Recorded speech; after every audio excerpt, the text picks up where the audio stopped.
Bom dia, bom dia, bom dia, povo abençoado. Quero trazer uma reflexão, que é uma reflexão, um questionamento, né? Uma pergunta que muitos têm perguntado, muitos têm às vezes comentado sobre isso, né? E nós vivemos na era cristã, depois de Cristo. Nós já estamos em 2024. A era antes de Cristo, do povo cristão, que são registrados, tem registros, quase 2000 anos. Ou seja, nós estamos em torno de 4000 anos com registro do povo cristão, do povo que crê num só Deus, né? E eu queria registrar isso, o povo judeu, como eu estava dizendo, o registro do povo cristão. E o povo judeu, o calendário judaico, já estão chegando já a 6000 anos.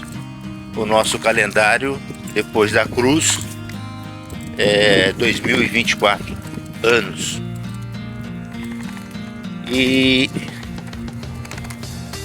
nós sabemos que o povo de Deus, como patriarcas, reis, rainhas, profetas, camponeses, adoravam a Deus.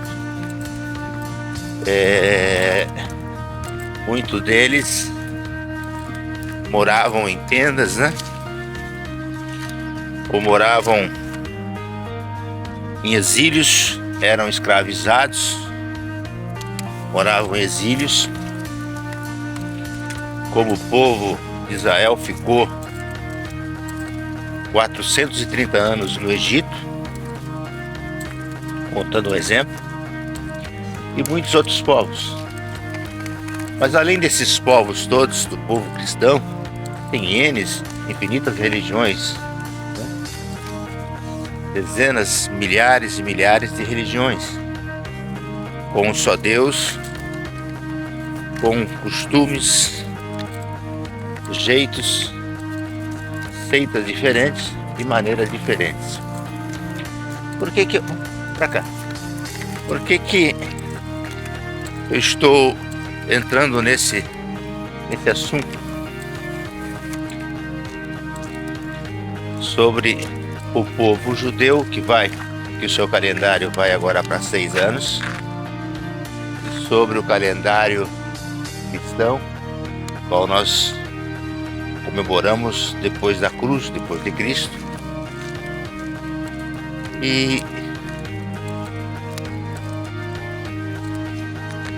qual o raciocínio que nós queremos chegar, ou seja, qual indicador eu quero chegar aqui.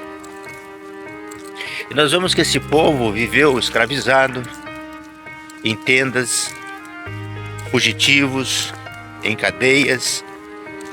E esse povo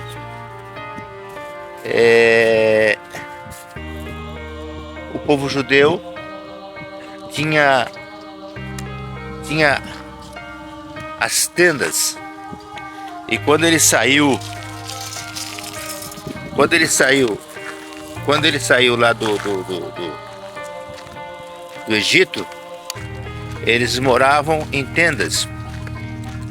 E nós vemos que no meio da peregrinação, Moisés constrói a tenda da congregação, ou seja, aonde o povo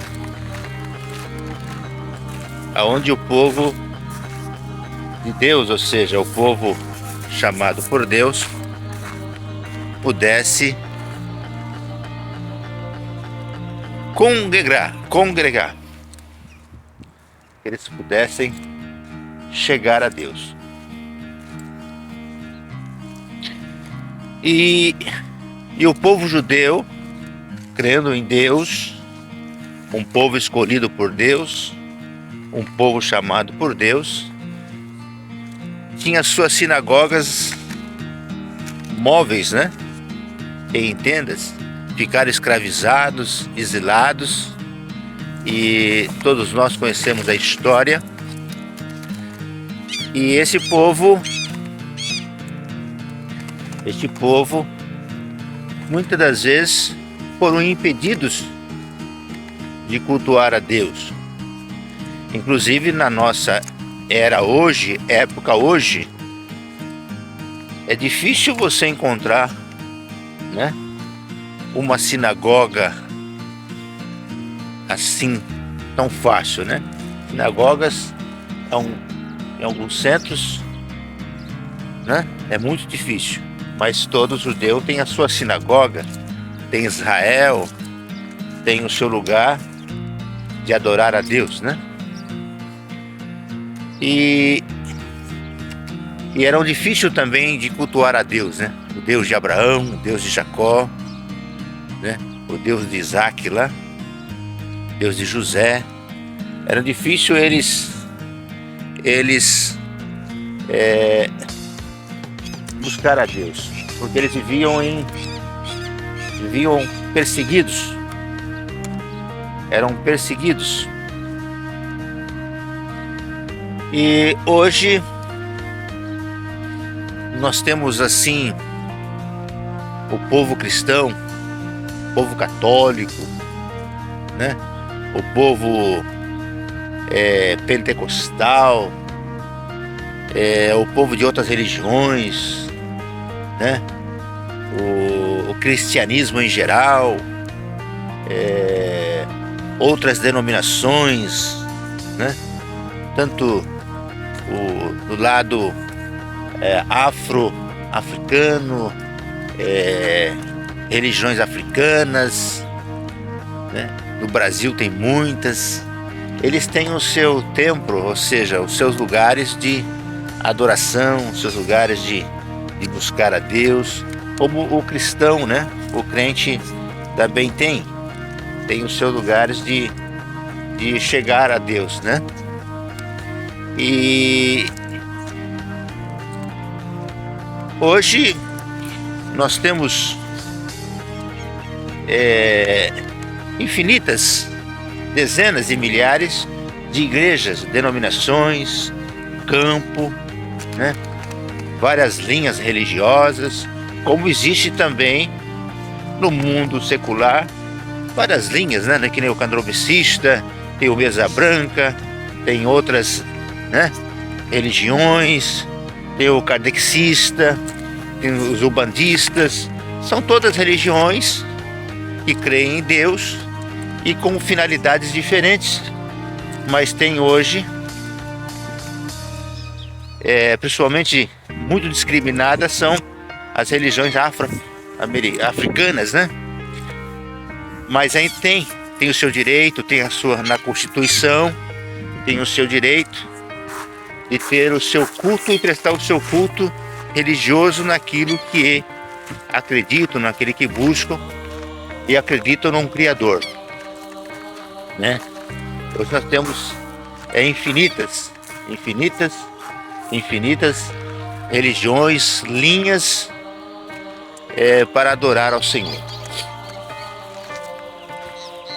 E só que naquela época não tinham, ou seja, o povo de Deus ficou 430 anos no Egito, ou seja, adorando na casa, adorando secretamente, adorando escondido, porque não tinha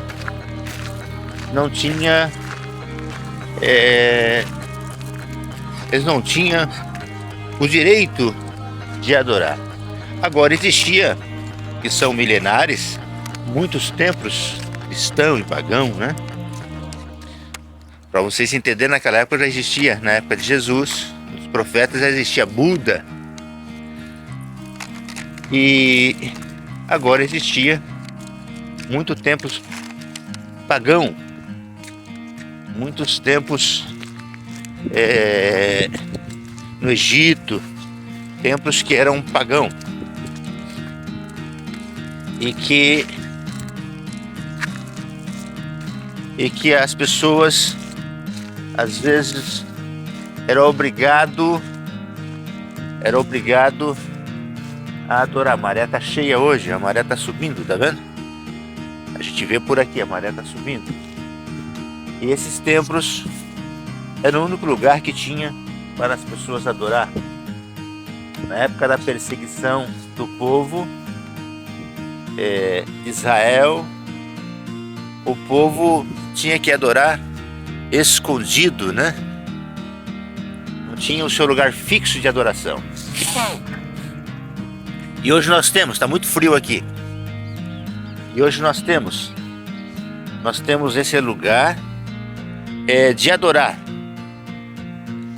Nós temos esse lugar que podemos buscar ao Senhor, né? Muitos templos religiosos, né? E existe até uma briga, uma disputa muito grande sobre essa questão. Mas qual o raciocínio que eu deixo aqui nessa nossa reflexão? O raciocínio que eu quero deixar é que hoje existem muitos templos, só que eu não preciso voltar muito, longe, eu preciso voltar somente, eu acho que não chega a uns séculos atrás, eu não preciso voltar um século atrás. Os meus avós, os meus bisavós, os meus tataravós, os meus eu estou dizendo, né?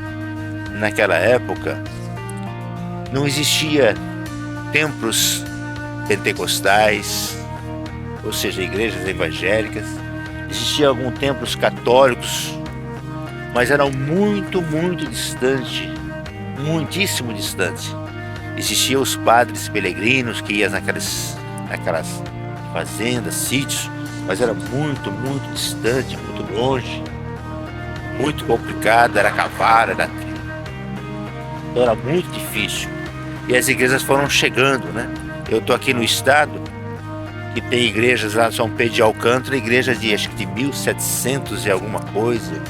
Imagina 1729, 1700, ou seja, são 300 e poucos anos, né? E acredito que existem mais antigas ainda.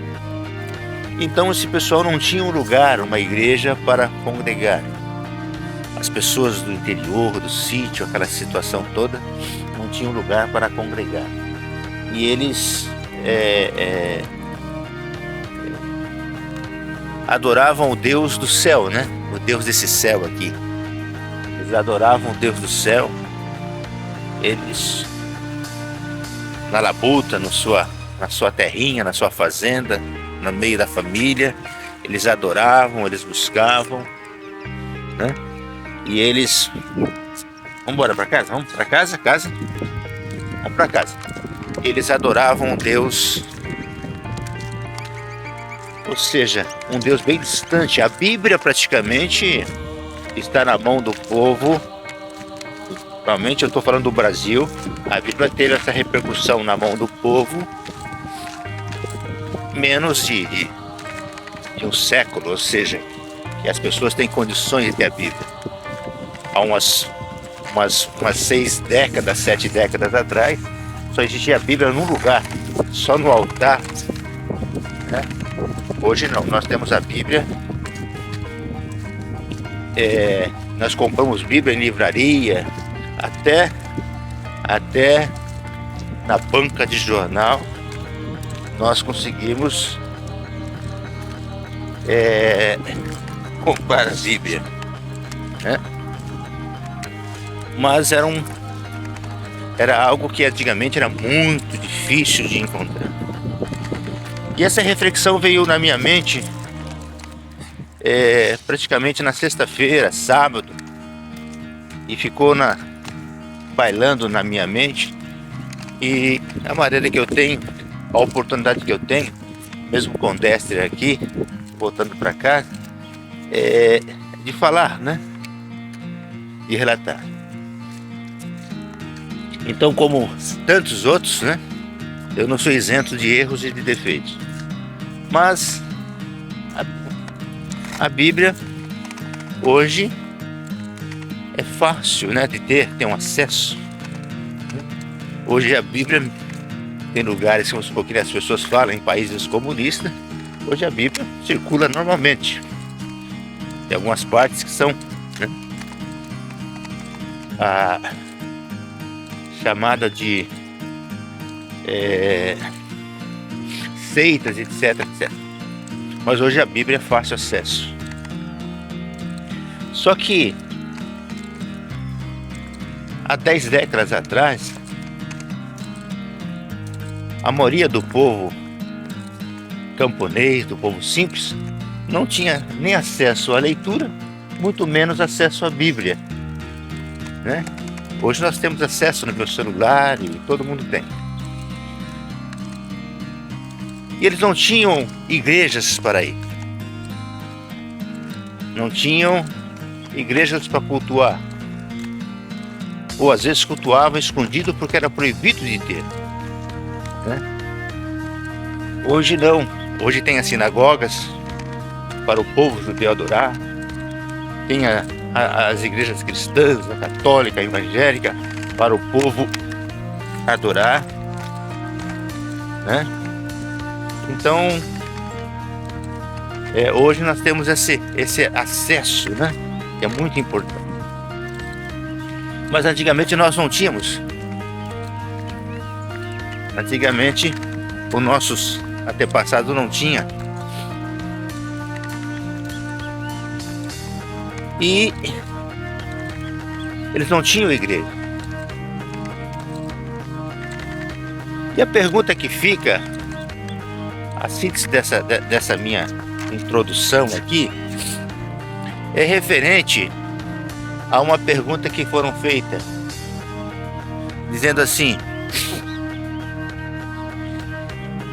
e o povo que não vai para a igreja, ou que não está indo para a igreja? É uma indagação feita como se dissesse assim: o povo que não vai para a igreja vai para outro lugar, ou seja, vai para o sentido futuro, né? O povo que não vai para a igreja não vai para o céu, vai para o inferno. E essa indagação feita me fez a refletir, pensando então, os meus antepassados, os meus pais, meus avós, né, meus bisavós, meus tataravós e muitos outros, eles não tinham igreja para ir. O povo que ficou 430 anos no Egito, que ali nasceram, entraram no Egito e morreram no Egito, cresceram no Egito, morreram no Egito, construíram família, morreram no Egito. José morreu no Egito e tantos outros. Eles não foram para a igreja porque não tinha uma igreja para eles congregar ali. E nós vemos ali no Monte Hermon, ali onde é a nascente do Rio Jordão, aquele templo, que tem ali um templo idólatra, um templo onde as pessoas iam buscar ali. E na época Jesus falou: olha, isso aí não vai ficar pedra sobre pedra, mas aqui eu edificarei a minha igreja e as portas do inferno não prevalecerão contra ela, né? Daquele tempo pagão, Jesus falando em edificar a igreja. E a igreja foi edificada, né? Começou em casas e hoje tem igrejas para todo lado, né? Só que a pergunta aqui que fica, a indagação que fica, é uma pressão psicológica, um terror aplicado, ou seja, uma condenação assim aplicada, um terrorismo feito, né? Dizendo: olha, você vai pro inferno, você vai pro céu, determinando quem vai pro céu e quem vai pro inferno. E aí eu fiquei perguntando, eu fiquei questionando devido a essa pergunta: ele não vai para a igreja? Seu irmão, aquela irmã não vai para a igreja, ou não está constantemente na igreja, ela vai para outro lugar. E eu fiquei me perguntando e questionando, na síntese dessa mensagem, sobre o construtor, sobre o autor, sobre o criador do universo, né? Parece que ele construiu, ou seja, como está construindo esse prédio aqui, é gigantesco, esse prédio grande, piscina lá em cima, várias classes de apartamento, só de estacionamento, são 7 andares de estacionamento. É como se Deus, o construtor, ele construísse o céu e fizesse uma repartição entre o céu e o inferno, porque ele é o criador de tudo, né? E ele construiu o céu, aquele quartinho que fica lá no final da despensa, um quartinho que fica bem no final da despensa, ou que fica lá no canto da edícula, ou aquele quartinho que fica bem no canto lá do quintal, ou que fica bem lá fora, aquele quartinho que guarda a ferramenta, ou como se o Criador construísse o céu como se fosse aquele quartinho que muitas das vezes aquelas moças forasteiras, aquelas mães que vêm de várias religiões, ou às vezes são da favela, ou às vezes são da periferia, ou às vezes são de lares destruídos, de famílias destruídas, que precisam trabalhar, e elas não são indicadas, elas são resgatadas, ou seja, para trabalhar em casas de famílias com a condições média ou rica, e que ali tem 10, 15 cômodos, 10 cômodos naquela casa, tudo com suíte, com banheiro dentro, aquela casa luxuosa, com piscina, com lareira, com cozinha, sala de jantar, sala de estar, sala de televisão, e ela constrói aquela casa toda. Só que o quarto da empregada fica debaixo da escada, fica lá na lavanderia, fica naquele quartinho da despensa, no quartinho de guardar a roupa, fica naquele cubículo. Como tem um filme um filme nacional, um filme brasileiro, e depois eu quero deixar aqui o nome dele para vocês, se vocês tiverem a oportunidade de assistir, que fala sobre a elite, sobre o capitalismo, né? E aquela empregada que sai lá das regiões mais longínquas, mais secas, mais dificultosa, com dificuldades, e ela chega ali, ela larga tudo e vem. Ela tem uma comida, tem tudo, mas ela fica 24 horas, trabalha 24 horas naquele lugar, ela fica fechado ali, e ali para ela é tudo que ela consegue pegar um salário mínimo e mandar alguma coisa para a família, etc, e vem dali e ficam ali. Ou seja, o cidadão constrói uma casa, um apartamento gigante, uma casa gigante, só que o quartinho da empregada, quando não fica debaixo da escada e não tem banheiro, não tem nada, se ela precisar usar o banheiro, ela tem que sair lá fora, usar o banheiro lá do lado da churrasqueira, né? E comer depois que todo mundo come, ou comer lá na lavanderia, né? E então parece que a religião, o que as pessoas aplicam, os que as pessoas ensinam, ou terrorismos que as pessoas colocam, que o Criador dos céus e da terra, o Criador do céu e da terra, o arquiteto de tudo isso, desse universo, ele é o Deus do quartinho lá do fundo. Então o título dessa mensagem vai ficar: o Deus do quartinho lá do fundo, o Deus do quartinho da empregada, né? E a casa toda, os quartos com suíte, parece que é a repartição que ele fez, parece que é o do pessoal que não tem religião, que não tem nada, e que tem as mordomias, né, futuras, ou vivendo já agora, né? Já vive agora e vai ter futura. Por quê?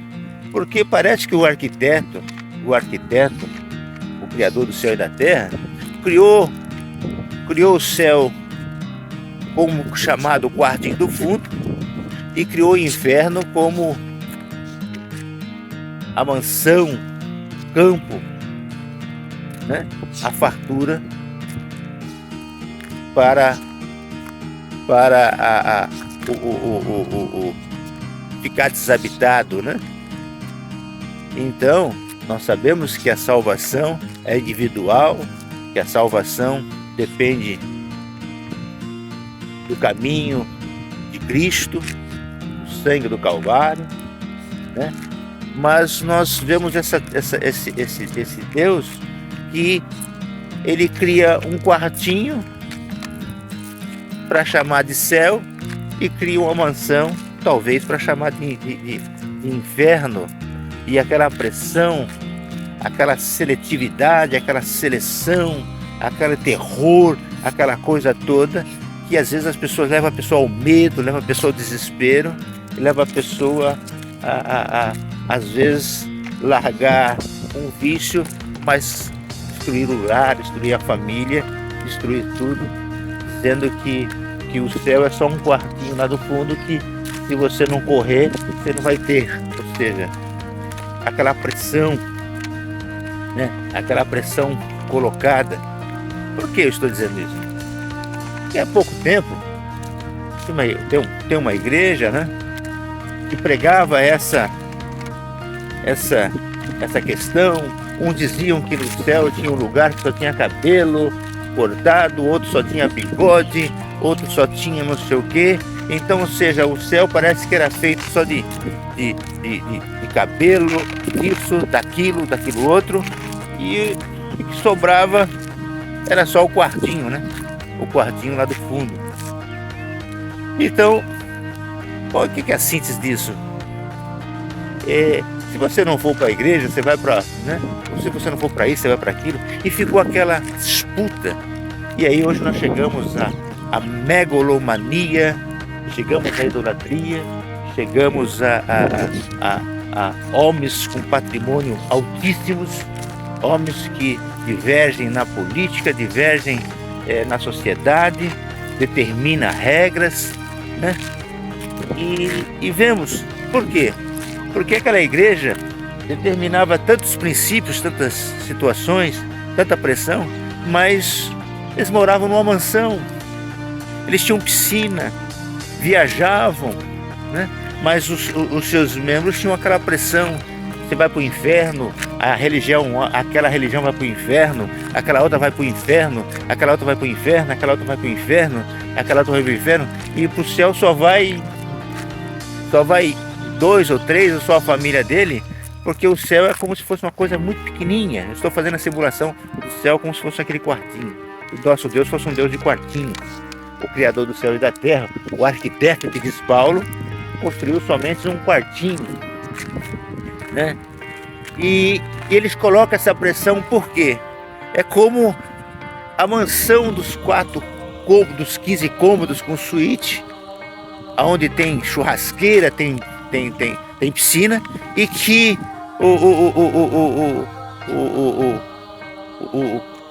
a mordomia que eles têm, mas para o fiel ou pro servo de Deus é o quartinho da empregada daquela época, né? Tá certo? Estou generalizando porque são poucos os que reconhecem isso, né? São poucos. Eles têm um empregado como empregado mesmo. São poucos que reconhecem. Então tem eles têm o cristão como se fosse uma empregada que saísse do sertão, forasteira, que saísse da região seca, do Agreste, da favela, saísse dos becos, saísse da pobreza, de lares destruídos, e que fosse trabalhar para eles, ajudar eles, mas tem que morar no quartinho. Tem banheiros, mas tem que morar no quartinho, né? E você, naquela pressão, naquele terrorismo, você fica no quartinho. Você mora no quartinho porque você acredita que Deus fez um quartinho para você morar. Você sujeita a ficar no quartinho, lá no canto, porque você acredita que Deus fez um quartinho para você morar. O Criador do céu e da terra fez um quartinho, né? O quartinho para você adorar. E aí, adormecido. E ainda existe hoje, na nossa época, ainda existem pessoas que são aterrorizadas por isso, né?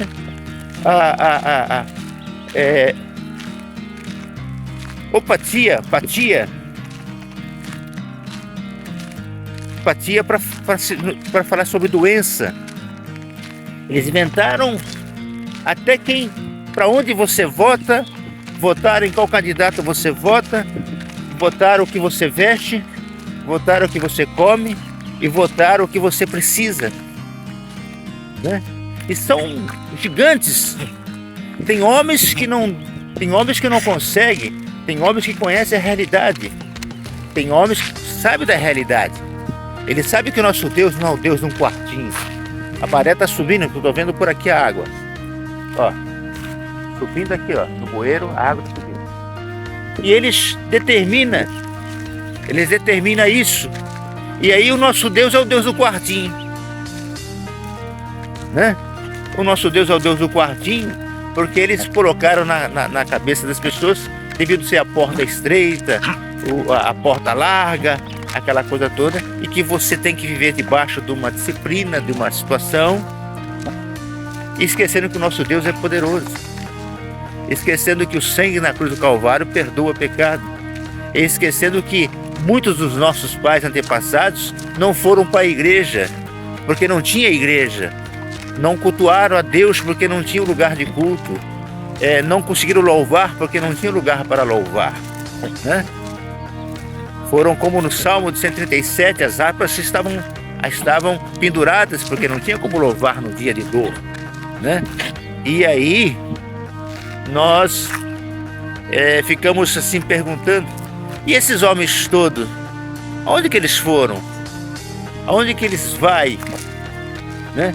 Aonde que eles vão morar? Aonde que eles vão morar? Porque se Deus é o Deus do quartinho, onde que eles vão? Então eles vão tudo para o inferno, né? Onde que eles vão? Então, essa reflexão que eu queria deixar, né? O Deus do quartinho, como se fosse o Deus daquela empregada doméstica que ela trabalha 24 horas ali, como serviçal, né? Só que ela mora lá naquele quartinho, lá na despensa, né? Porque os quartos construídos são para visitas, né?